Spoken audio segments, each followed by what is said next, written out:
Banyak orang berkata mereka takut AI akan mengambil pekerjaan mereka. Saya rasa itu tidak sepenuhnya benar, karena jika ketakutannya hanya soal uang, maka solusi terbaik sebenarnya cukup sederhana: cari pekerjaan baru, belajar keterampilan baru, beradaptasi, seperti yang sudah dilakukan manusia selama ratusan tahun. Tetapi anehnya, ketika AI mampu menulis lebih cepat daripada penulis, mendesain lebih cepat daripada desainer, dan menganalisis data lebih cepat daripada analis. Yang terluka bukan hanya rasa aman, yang terluka adalah harga diri.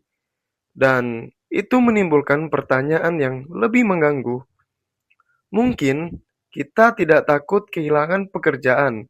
Mungkin kita takut mengetahui bahwa selama ini kita tidak seistimewa yang kita kira.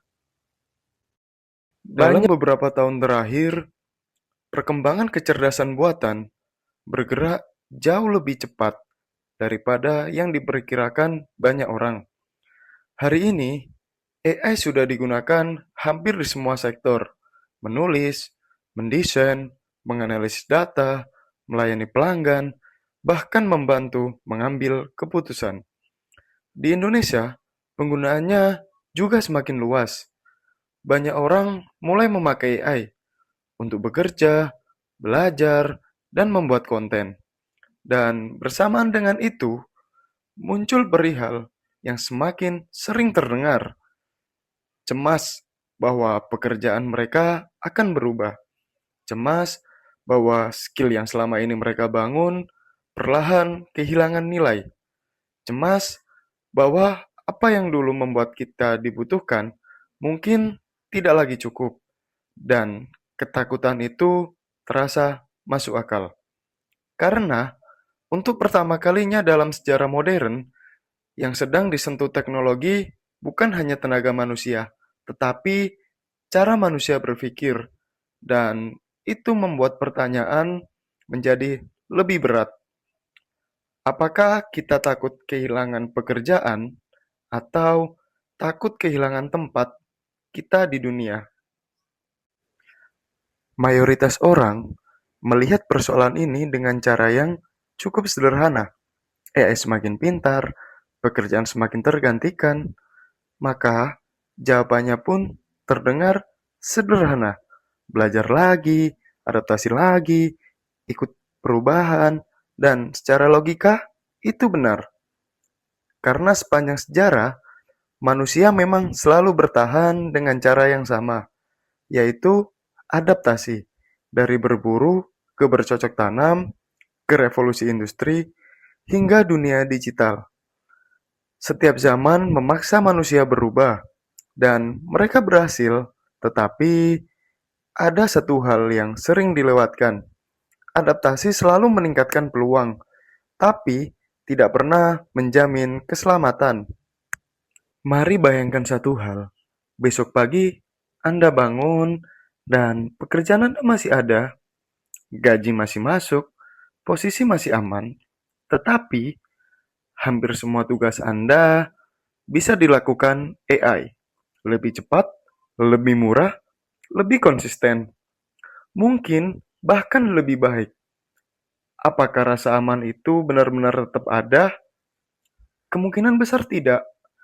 Dan di titik itu, kita mulai melihat sesuatu: bahwa ancaman AI bukan hanya soal kehilangan penghasilan, tetapi kehilangan relevansi.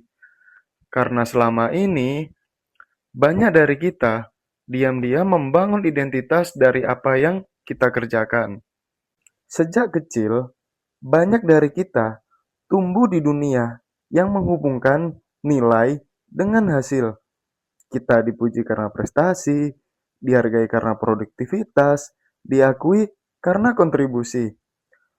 Lalu perlahan muncul keyakinan yang jarang dipertanyakan: kalau saya menghasilkan sesuatu, maka saya bernilai. Dan kalau saya berhenti menghasilkan, siapa saya? Ini bukan hanya persoalan pribadi, ini juga cara dunia modern bekerja. Pasar menilai kita dari fungsi, sistem memberi ruang berdasarkan kontribusi, dan masyarakat sering mengukur keberhasilan dari stabilitas ekonomi. Itulah kenapa ancaman AI terasa personal, bukan karena manusia kehilangan seluruh nilainya, tetapi karena sebagian besar sistem memang mengajarkan kita untuk menukar nilai diri dengan kegunaan. Sejarah menunjukkan bahwa teknologi memang selalu mengganti fungsi manusia. Dulu ada penyulut lampu jalanan, tukang sapu keliling, penjaga pintu tol, mekanik mesin ketik, bahkan komputer manusia. Banyak profesi hilang, tetapi manusia tetap bertahan. Sejarah juga menunjukkan sesuatu yang sering dilupakan. Tidak semua individu berhasil melewati transisi itu dengan aman. Setiap perubahan besar selalu menciptakan pemenang dan korban. Ada yang naik kelas, ada yang tertinggal, dan itulah yang membuat era AI berbeda. Bukan karena manusia tidak bisa beradaptasi, tetapi karena kecepatan perubahan hari ini jauh lebih cepat daripada kemampuan banyak orang untuk mengejar. Apalagi ketika akses belajar, akses teknologi, dan kesempatan tidak dibagikan secara merata. Mungkin pertanyaan yang selama ini kita ajukan memang kurang tepat. Bukan apakah AI akan menggantikan manusia, karena sebagian fungsi manusia memang akan tergantikan. Itu hampir pasti.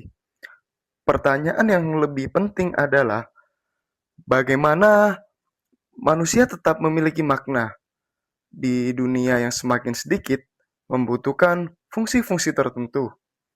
Karena mungkin masalahnya bukan pada AI. Mungkin masalahnya adalah cara kita terlalu lama menyamakan identitas dengan pekerjaan. Terlalu lama percaya bahwa selama kita berguna, maka kita berharga. Padahal kegunaan bisa berubah dan sistem bisa berubah. Tapi nilai manusia seharusnya tidak sesempit itu. Jika cara pandang ini benar, maka dampak terbesar AI mungkin bukan pengangguran massal, melainkan krisis cara manusia memahami dirinya sendiri. Sebagian orang akan berhasil beradaptasi, sebagian tidak, bukan selalu karena malas. Kadang karena sistem terlalu cepat berubah, kadang karena kesempatan memang tidak merata. Dan itu penting untuk dipahami, karena jika kita terus percaya bahwa semua kegagalan hanyalah kegagalan pribadi, kita akan kehilangan kemampuan melihat masalah yang lebih besar. Mungkin ketakutan terbesar terhadap AI bukanlah bahwa mesin akan lebih pintar dari manusia, melainkan bahwa mesin memaksa kita bertanya ulang, apa sebenarnya yang membuat manusia berharga? Apakah kemampuan menghasilkan? Apakah pekerjaan? Apakah produktivitas? Atau ada sesuatu yang lebih dalam dari itu? Karena jika nilai kita hanya bergantung pada apa yang bisa kita lakukan, maka cepat atau lambat teknologi akan selalu menjadi ancaman. Dan mungkin tantangan terbesar di era AI bukan hanya belajar alat baru, tetapi belajar menerima bahwa menjadi manusia mungkin selalu lebih besar daripada sekedar menjadi berguna.